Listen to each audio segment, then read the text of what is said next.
This is the Empowered Women Show, episode number 27. Welcome to the Empowered Women Show, inspiring women with small voices but big dreams to step up and fulfill their extraordinary potential. And now your host, Casey Lightbody. Hello and welcome to another episode of the Empowered Women Show. I'm your host, Casey Lightbody, and today's guest is Ellen Rogin. Now, Ellen is the co-author of the New York Times bestseller, Picture Your Prosperity: Smart Money Moves to Turn Your Vision into Reality.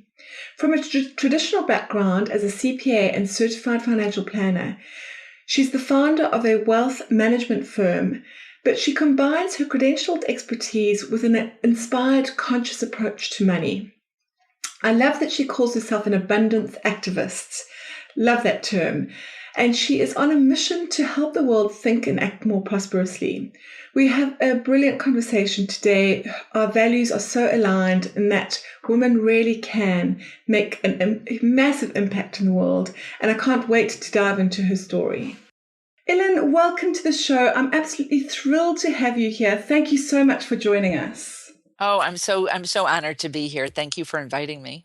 My pleasure, Ellen. So I know your story. You know, you've been in business for 20 years. You've got a really successful wealth management business and you're a best-selling author. You hit the New York Times best-selling list. It's an amazing journey. I'd love for you to share with our audience, people that haven't heard about you. Can you just share with us a little bit about your story and the journey that you've taken to get to you to the point that you are now?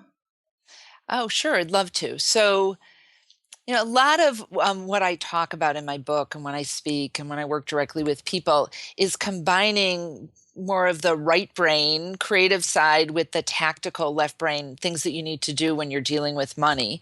And a lot of the way that this came to be is I saw, really as I started my business through the 90s, that there were some things in common that my clients had that were really successful. And some of them were really good habits. And a lot of it was about how they viewed money. And I became really fascinated with that. And in terms of how we can use our thought process and our brains, in addition to taking the right action steps to not only create the goals that you want to have, but also happiness and contentment at the same time. So Ellen, so you launched your business back, 20 years ago, and I read somewhere that you really, you launched it, you were seeing what was happening, watching what was successful in business, as you've said, but you hit a plateau in your business and you really had to look at something. You obviously looked at something and you spoke about having cracked the code and, to have now achieved a massive success, which congratulations, it's amazing to watch the journey. But I did read that it was during, you managed to crack this code during a recession, which is just phenomenal. Can you share with us what that was specifically? What really was there a moment in time that you're like, I've just got to do something? And what was that code? It actually wasn't till I looked back at what I had changed that year. So it was 2002, and unless you're in my business, you might not remember what happened in the stock market, at least in the United States that year, but it was down about 17%. It was kind of the end of that recession. And I had, at that year, really started to look at how I'm really being of service to my clients. So what I mean by that is before, when I'd set my business goals, I always looked at, in my business might be revenues or assets I'm managing or number of new clients I had. And that's really where I focused. And that seems traditional, right? That's what you would focus on when you're setting your business plan. Yeah. But what I realized that year is, wow, if I shift my attention to what am I really doing for people and how am I really serving them, it brought me more contentment and joy. So like in my business, I can say, wow, people are so scared. The market's been down. 9/11 had happened the year before. People are terrified. And maybe I can ease their stress a little bit. Maybe I can have them feeling more calm about money. People needed me more than ever. So instead of getting focused just on the numbers, when I switched my attention to that, looking back, I think that was really a big turning point. My business grew 40% that year when the market was down. And that was not typical for people in my business. And I really attribute it to that. Because when you're focused on how you're serving others, that's where your attention is. People get it. They get that you're in it with them. And I always know that if my clients win, I'm going to win too. If my audiences get value, then I'm going to win too. So when I put my attention out there, now I want to be clear, it's not like selfless service. I think we should get paid for what we do, and you have to be open to receiving as well. But that shift was really motivating. I think a lot of people are more motivated by their purpose than necessarily just the financial part of things. Absolutely. I couldn't agree more, Ellen. And I think I totally agree with you where you say actually shifting the focus off of yourself and off of the numbers and really focusing on how you can be of service is an absolute massive shift in the success of an entrepreneur, I think. So I really, really agree with you on that one. But Ellen, I'd also like to dive in. There's so many financial advisors out there. You started back in the 90s, and how did you really, again, stand out from the crowd? So once you'd made that shift and really turned your focus upwards rather than inwards, was there something specific that you did to really stand out from the crowd back then? Okay, so I'm going to give you kind of I don't know if it was standing out of the crowd, but I'll give you kind of a more traditional marketing, like what I did. And then I'll also share with you something that isn't typical that I think was an internal way to show up in a different way. So I did a lot of speaking. I got in front of a lot of people, and the benefit of promoting your business through public speaking is that people get a sense of who you are. They get your personality. They get what you think is important about what you do because of what you focus on, and then whether you're easy to listen to or technical or more general. So that was something that I really did all through the 90s, which actually was so fun that I realized, wow, I want to incorporate that into part of my business. So now, in addition to working with individuals, I really go, around the world, mostly in the United States, but doing a lot of speaking. So that was one thing. But I think another thing, again, I wasn't conscious of this at the time, but when I look back to dissect what I did, I started to focus on what I was really good at that made me different than other financial advisors.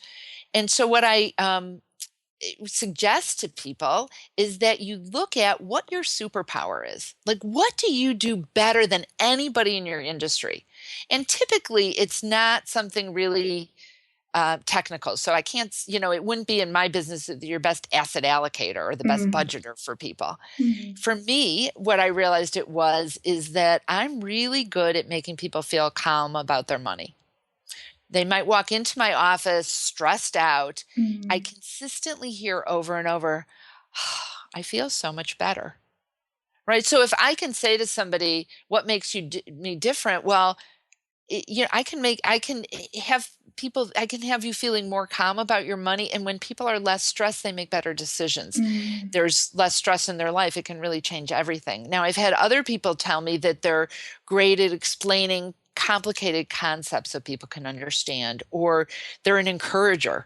Like, they're really great people, feel better about themselves when they're around them. Like, what an awesome superpower, right? Who wouldn't want to be around somebody that makes them feel better about themselves? So that's something that you all can do, is just think about, what do you do?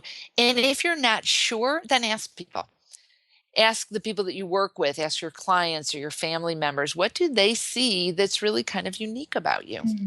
I think that's such a great point, Ellen. And again, I couldn't agree more. It's that whole idea of actually identifying your superpower. It's what I preach to my clients all the time. But it's really being, I think, open to listening to what's coming in. Like you mentioned, actually ask your friends, your family, your colleagues, what is it that I'm really, really good at? What comes really naturally to me?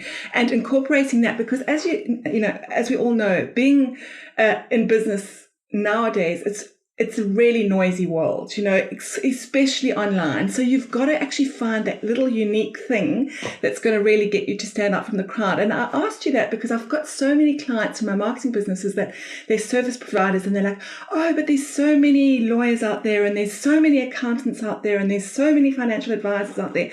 How can I actually stand out from the crowd? But really, you've really tapped into it, I think. And it's really being able to identify that little unique superpower that you've got that gets you to stand up from the crowd. And the funny thing about that is, often we don't realize everybody doesn't do that, because it's just what we do, right? So you do need that. Either listen really carefully or get that outside input, because we don't realize that's unique. I thought everybody, did that, or wouldn't all financial planners try to calm their clients down? Yeah. So it's good to ask, and if you have people working for you, it's a great thing to ask. We did that in our office. We had our staff talk about what their superpowers were as well. That's fabulous. I love that.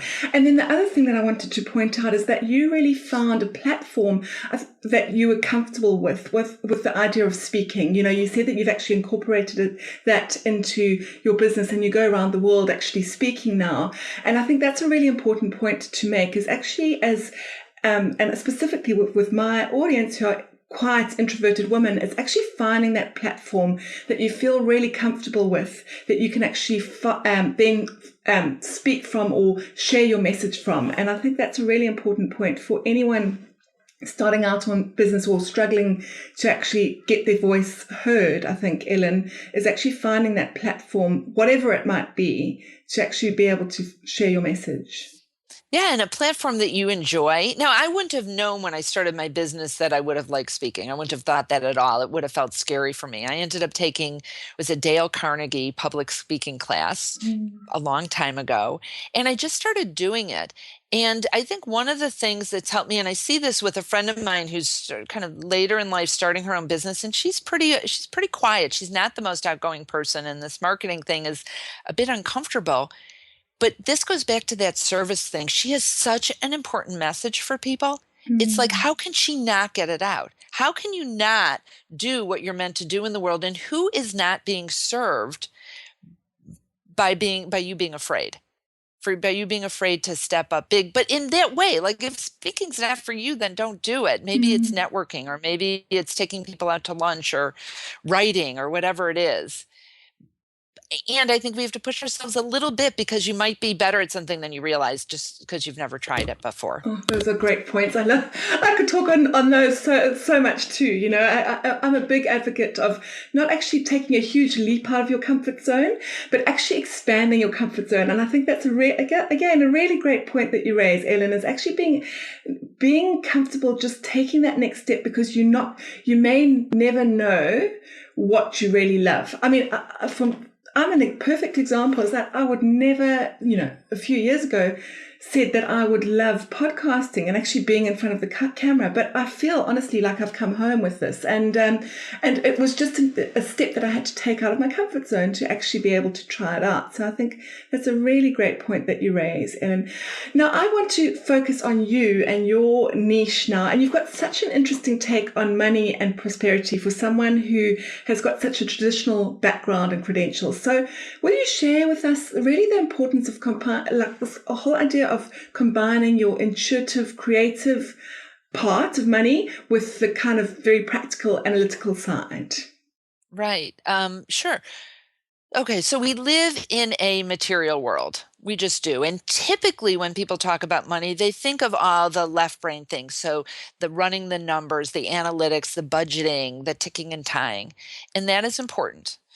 But we also live in an ethereal world. So this world we can't see, there's these things like creativity and intuition that are also important.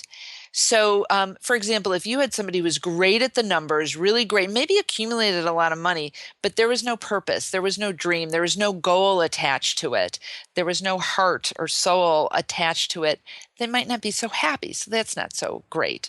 On the other hand, if you have someone who's creative and maybe very spiritual, and the universe will provide, but they don't take any action steps, that doesn't usually work out well either in the world that we live in. So where I see the beauty is when you can marry these two. When you take the actual action steps, but you ground it in what's most important to you and your vision and your values. And, I get angry at my industry because I think we've done a really good job making money sound complicated and hard and out of reach for people. I'll have people tell me that, oh, I just don't have a head for numbers, or it's boring, or they would like to just not handle that. But the truth is, money is just the fuel for us to fuel our lives. Exactly. And it's important fuel, whether it's for you or your family or your community or the world at large. It's a really valuable tool. And the more you can marry these two, I think the better success that you'll have. That's such a great way of looking at it. And I think, Ellen, I wonder if you agree with me. There's this whole trend, and I love that you've tapped into this, is that this whole idea that, it's quite a misused word at the moment, but this whole idea of feminine power and actually being able to tap into your intuition and your perception and that kind of thing. And it sounds like that's what you're really talking about, whereas I suppose the whole idea of money has always been from a very masculine power. It's all about the implementation and the doing and the numbers and the hard things. Whereas what you're talking about is actually then embracing that, and because that's important, but then using this whole idea of feminine power and actually taking a much softer approach and then marrying the two, right? Yeah, I just had the yin yang sign come into my vision as you were explaining that they're really both important. And, women in the world in the next 25 years are going to control about 75% of the assets. And the system hasn't been designed necessarily in the way we think. And it's not that it's like, oh, you have to make it pink for us girls. I don't mean that at all. I mean that, just as you said, adding the feminine, whether you're a man or a woman, into this, that why is it important to you? What do you want to do with your money? How do you have a vision for your financial future for yourself? That's fantastic. Which actually leads me on, Ellen, to this whole idea of a visual financial plan, creating a visual financial plan. And I think that actually taps into that whole idea of creativity and intuition and, your dreaming and that kind of thing. So what do you mean specifically about that? Yeah. So our brains are very powerful. And many of you have heard about the value of mental rehearsal, for example, visualizing what you want. Athletes know this. Well, you can actually use that tool of picturing what you most want as a way for other goals in your life. And one of the ways that we suggest in our book to do this is to create a visual financial plan. So many of you may be familiar with vision boards, and that's where you take images from magazines or pictures and put them on poster board for inspiration. Well, what we're talking about is taking this a different step and actually placing them on a specific frame based on time frame and amount of money it will take to reach these goals. So that way you can see what you want to have happen, visualize what it would feel like to have that happen, and then create an actual plan out of it. So for example, on my prosperity picture, I have a picture of an airplane. And to me, that represents taking a year off and traveling the world. Now, that is a goal that would require a lot of money, probably. And not now. I've got a daughter in high school still. I've got a business that needs me here. I can't take off for a year. But so that's a later and more money kind of goal. But once I have that, I can start to figure out, well, how do I make that happen? And what we found is when people tap into this, the right side or the creative side, and using images. Now, in our book, we provide people with 32 images to start, but you can do this with magazines or, probably on your phone, you have more, thousands of images that you could use for this. What we found is it taps into a different part of your brain that actually has had people clarify goals they didn't even know they had before. And it's a wonderful exercise to also do as a couple. I mean, when I walked my husband through this, I realized he had goals that I had no idea about. We've been married 27 years. Wow, that's incredible. Yeah. Yeah. And so that's obviously all available. And I do want to mention the book, Ellen, because you did hit the New York Times bestseller. So Liz, congratulations. It's an amazing achievement. And so that's all available in your book, which is called Picture Your Prosperity, right? That's right. That's right. Fantastic. Yeah. So, Ellen, I also want to ask you now, in terms of your journey, so going back from a personal perspective, and you've obviously worked with hundreds of women and be able to share this whole idea with them of creating a visual financial plan and being able to tap into your right side of your brain as well as your left. Is there a specific moment in time that you realized, wow, I'm living my purpose. I'm really doing what I was born to do. Is there a specific moment in time that you can share with us? I think I've just been moving into that. I don't know that there's been like oh my God, I was on top of the mountain and I knew everything was perfect. But I really feel like now I'm moving into that in a really great way. I mean, I love this book was really a labor of love. I have a co-author, Lisa King, and we say like, wow, we worked our butts off writing it, but it felt really easy. And I think it was tapping into this goal of this higher purpose that, there was a bigger goal for the book. And it wasn't about, for my first book that I wrote, it's called Great with Money. I think it's a really terrific book. And I felt like I had a message I wanted to share. But if I'm really being honest, my goal with that book was to raise my profile, which it did. I mean, to get me more speaking, it was I want to help you. And there was a lot of self-focus with Yes. that, which is fine, I guess. It did what it was supposed to do. It led me into the second book. But this book was really with Lisa and I, we both had this bigger vision. My kind of meta goal is if women, people, but really this book was written with women in mind. If women could stand in their power with money, know that they were really confident and that they went past the question of, am I going to be okay? Then they can use their money for positive change to make the world better. There's a huge transfer of wealth I mentioned happening. Exactly. If just a small amount of that money was used to make a difference in the world, women, we rock at changing the world. Absolutely. We really do. And like unbelievable things could happen. Every child could be educated. World hunger could end. I mean, really big things with just us individual people taking little steps towards that. Oh my goodness, I just got goosebumps hearing that. We are so aligned in our values there. It's just incredible, and I just couldn't agree with you more, Ellen, on that. And that just hearing that and what you are actually setting out to achieve is really that's what I'm hearing, is that you really are living your life purpose there. And I love that. It's just really, really inspiring. So thank you. But Ellen, as we know, entrepreneurship is no easy sailing, and we sure have our fair share of ups and downs. Have you got a specific moment in time that you can really share with us, a specific struggle or a specific challenge that you really had to work through? And then what were the lessons learned as a result of that? Yeah, and this is actually a story that I just started telling, and I still only tell it once in a while. And since you're asking, I'll share it. And part of it was so embarrassing for me, kind of shameful for a long period of time. I blocked it out of my memory and really wouldn't want to have shared it. But it was in 2000 and I think it was 2009 in the winter in Chicago. And I remember sitting in my office on the phone with my business coach, crying. And I'm not a crier. And what I realized, we were in a financial position, my husband and I, where he had left his job. I had shifted the way I was doing business, and my income, which I knew was the right long-term decision, but my income was down. We had 2 little kids, and we were running up credit card debt. So here I am, a financial advisor. Like that's like a tenet. Like, of course, you should not have credit card debt. You should be saving. And I was so embarrassed and so scared, honestly, about what was going to happen. I was pissed off at my husband. I was kind of blaming him for everything. And I'm sobbing on the phone. And my business coach, in the most loving way, gave me like a virtual slap on the face and said, you know what, Ellen?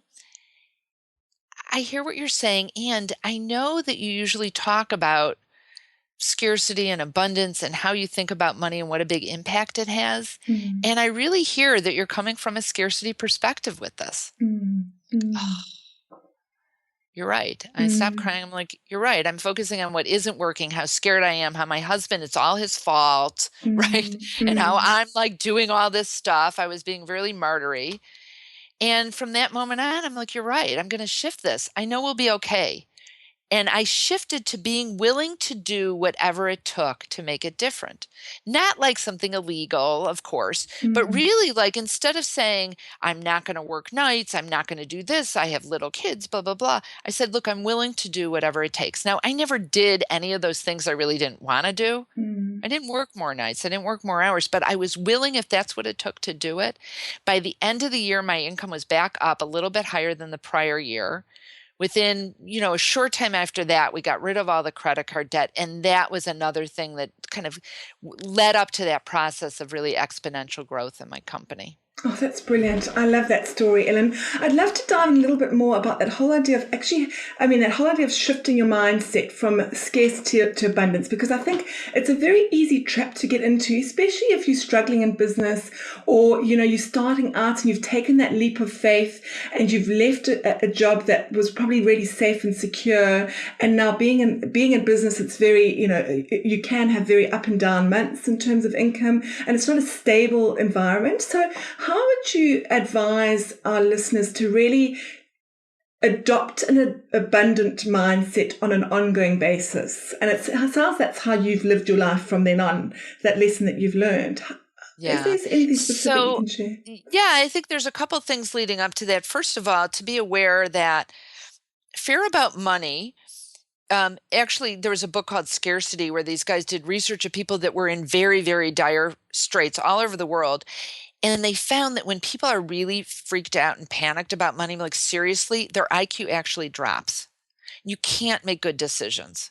So that was one thing to know. Okay, so you got to get yourself out of that fear position or you are not going to be able to, see the forest for the trees. The other thing that I just intuitively knew, and then also have seen through research studies and lots of things is what we think about, what we focus our attention on is what gets drawn to us.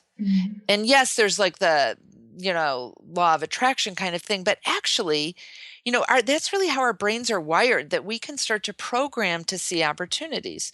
And the more you're focused on what you truly want to have happen, then you listen differently. Then you see that email that you might have deleted before, you're like, oh, or you think about, oh, I should really call Susie, and you pick up the phone and all of a sudden Susie has an opportunity for you. So you listen to that inner wisdom. So it's kind of that intellectual knowing. And then from a practical standpoint, it's starting to notice, what are you saying to yourself about money? There's a strategy that I love when I catch myself saying something I really don't want to have happen. It can be this simple. I say, cancel, clear. So I'm like, oh my God, what if I don't get this client? What if, if I start to spin like that, I'm like, cancel, clear, cancel that thought, clear it away. I once had a woman at a workshop say to me that she says *7, which is how she deletes messages off her voicemail box. I love it. So whatever works for you, but it actually can be that easy. It doesn't mean, years of therapy. I mean, maybe that's what you want to do and whatever, but it can be a notice and a shifting, and create your prosperity picture. Start to vision it, keep it in front of you, and surround yourself with people that are really supportive towards your goals as well. And get a great coach. Yeah, I love that. Yes, I was going to say, because that's what I heard in there too, is actually community is so important. Having a team behind you is just absolutely essential.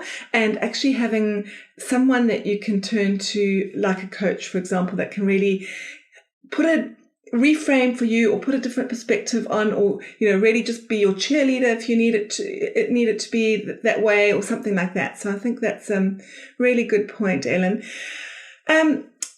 The other thing that we struggle with, and I'm changing tack a little bit here, but I love your take on this, and I'd love to share that with our audience, is as introverted, quiet women, we really struggle to receive, to really ask for help, or to just receive things, basically. And I think we're much better givers. So givers of our time, givers of our money. We love to help people out. So I really want to share with our audience your take on that, and how you think that actually giving can make you richer. Yeah. So first of all, I want to say it's not just introverted women. Yeah. I think there's many of us that struggle with that. And a couple of things I want to say. So just visually, like if you're hanging on, I'm going to go kind of from the fear thing and the giving and the opening to receiving part, because they're both important. So the giving part, if you're freaked out and afraid of what's going to happen and you're hanging on so tightly to what you have, you can't receive, right? And if you're always giving, and not being willing to receive, that doesn't work either, because you need a giver and a receiver. There's actually studies on happiness have shown that people that give more actually boost their happiness levels. So if you're not open to receiving, if you're not open to letting somebody help you, you're hurting their ability to be happy, right? So, an analogy I like to give a lot where people can really ground this, especially women, I find this, like we're really good at giving compliments. We Mm, communicate that way. Like, oh, I said, great picture of your kids behind you, right? I mm, mm, complimented you on that because I thought that's how we work in the world. But receiving compliments isn't always easy for us. So, like, if you'll just notice women go, "Oh, great dress," and they'll be like, "Oh, terrific hairstyle," like it bounces right back, that's right. or they'll diminish it, like, "Oh, this I've had it for years." It's kind of dissing that. And so, one great way to practice receiving is to just be open to the compliment. Because I've even seen people give a really deep, meaningful compliment to someone, and the other Mm, person kind of is like, "Oh, no big deal." And it's really, it's hurtful to the person giving it. It's mm, like you're not really receiving what they're trying to give to you. So that's a wonderful way. And from a practical business perspective, I think that we have to get compensated fairly for what we do, or people don't value what we're giving them. yeah, If you yeah. give away, I think you should be generous with your information and you should be a good giver. But we need to be also compensated. Now, I Mm, do want to touch mm, on can giving make you rich because you mentioned that and talk mm, about financial giving. There's mm, actually studies that have shown that people that are more generous actually make more money. And I really believe that one of the ways to grease the, um, that's not the right term, whatever, make this happen mm, sooner, bring more money to you, is to be generous with your money as well. Like sometimes I'll hear women say, "Oh, I volunteer." Awesome. mm, Great, do that. And open your pocketbook. Give to causes that are important to you. Give to people. If it's, I don't know what it's like in Australia. In the United States, you get a tax deduction for you do, charitable yeah. giving. Yeah, Yeah, so if it's a same. qualified charity, awesome. The government's helping you give. If it's a family member and you really want to help them out, do that generously.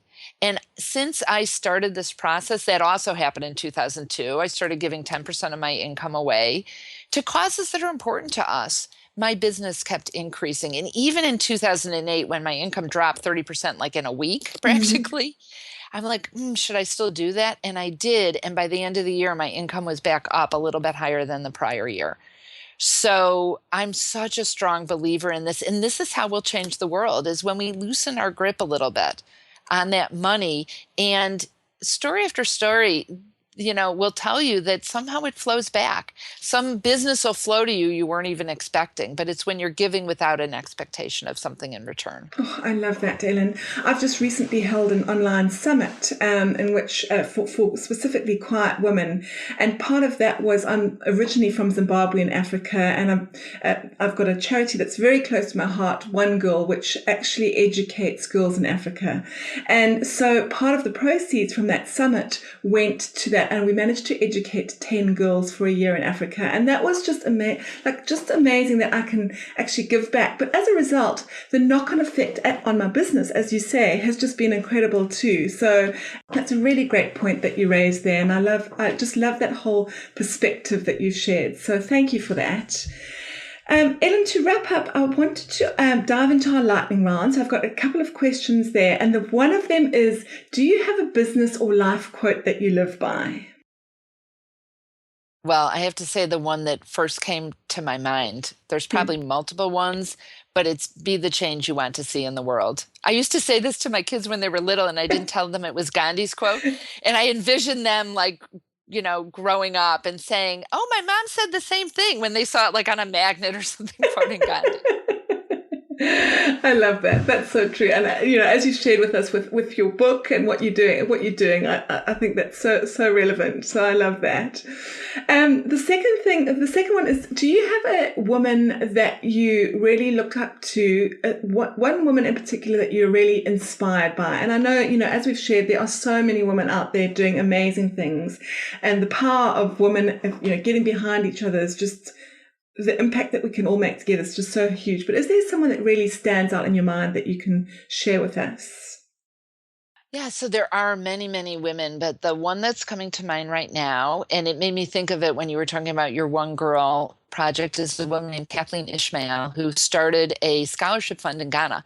We had done volunteer work there, my family, and I met her. I ended up on the board of their charity, and actually we're looking at getting more girls into our scholarship program. So we'll have an offline conversation about that. But Kathleen, this is when I think about inspired impact. I think of her. So she went there and saw these kids can't get in Ghana, you have to pay for high school. And so in this very poor community where we were volunteering, these kids can't get past ninth grade. Exactly. And she started a scholarship fund all on her own, just her. And then now she's gathered more people and more money. And we've had 80 kids go through high school. We have our first 4 kids in college now.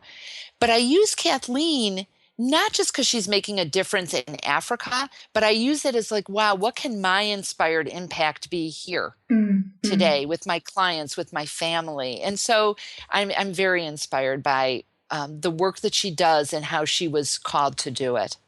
Love that. I love that.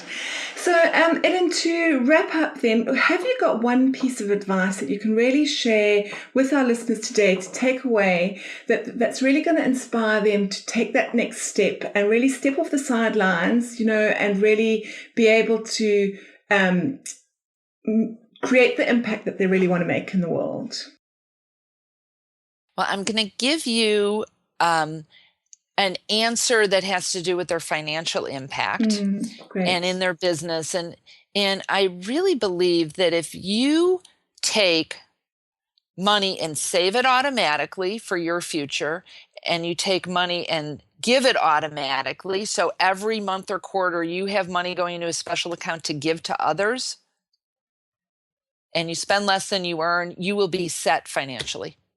I know it may sound simple, but those things of saving for yourself on a regular basis and giving on a regular basis, those 2 things will boost your financial life in your business. It's fantastic advice. I absolutely love it. And then tapping onto what it's going to actually make you feel like. So tapping into that whole idea of feminine power. And can you imagine how that whole idea that we've just been speaking about, really tapping into that and being able to give, and the happiness levels that you will achieve and all that kind of stuff. So actually not just your financial success, but your whole life success is really going to be based on that. So absolutely. Oh, Ellen, it's been fantastic. Now I'd love to be able to share with our listeners where they can find you online. Great. So thank you. If you go to ellenrogin.com, that's ELLENROGIN.com, there's a bunch of free resources on my website, but also if you go there, ellenrogin.com/goodies, there's some free gifts that I would have for you watching today. There's some visualizations you can use and some other resources that I think you'll enjoy and will get you started on this path to prosperity. And then, of course, love it if you check out our book, Picture Your Prosperity. Ellen, it's been such an incredible conversation. Thank you so much for your time today. Oh, my pleasure. Thank you. And that wraps up another episode of the Empowered Women Show. Thank you so much for watching and listening.